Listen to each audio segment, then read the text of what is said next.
On International Women's Day, who better to hear from than Dame Diana Rigg, one of our most distinguished and forthright actors. Now 80, Dame Diana has enjoyed a long and garlanded career on the boards. But to many, she will always be Emma Peel of the Avengers. She's gained a whole new audience with her performance in Game of Thrones as the cunning and acid-tongued Olenna Tyrell. Stephen Smith went to meet her ahead of her appearance tomorrow at an event called Women of the World at the South Bank Centre in London.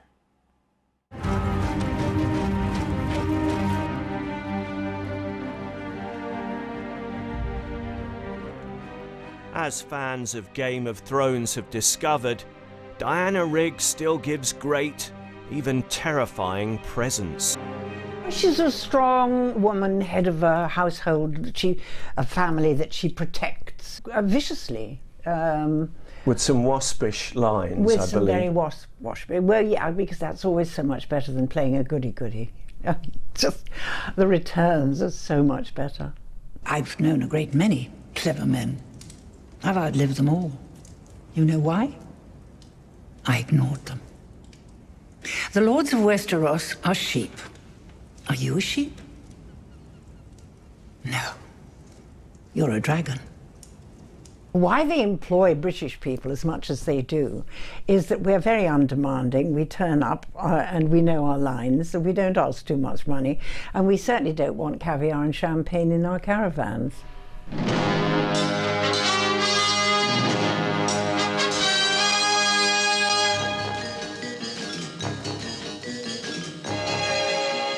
Remember this?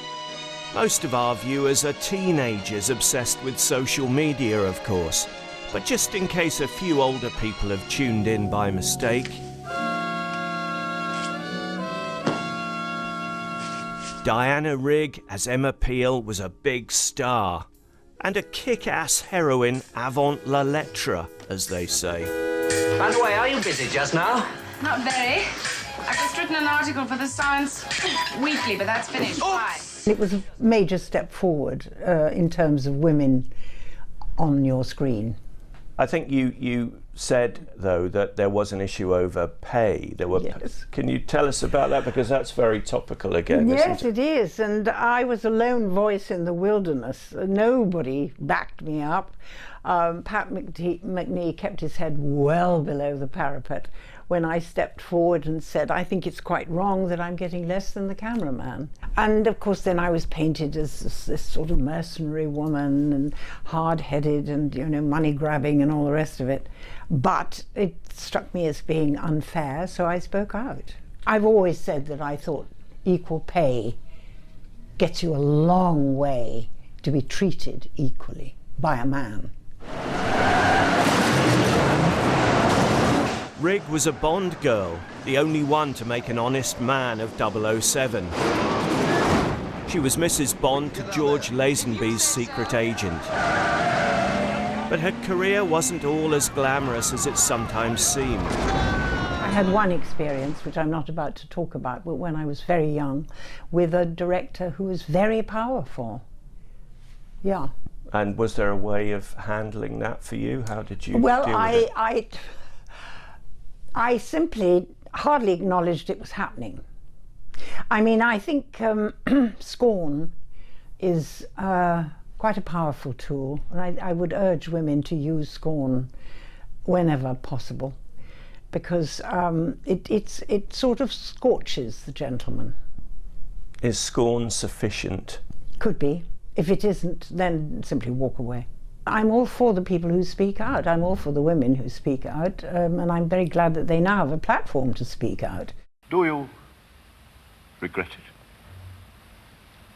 No. Dare I hope that you feel the reverse of regret? Maybe just a little. Dame Diana has a clutch of Emmys, Tonys and BAFTAs to her name. More theatre and another film are in the offing, and perhaps a book. Well, I'm not going to write my memoirs about my life, but I think I might write down my memories of my career, because I go back such a long way. I mean, I've been lucky and I've had a wonderful time.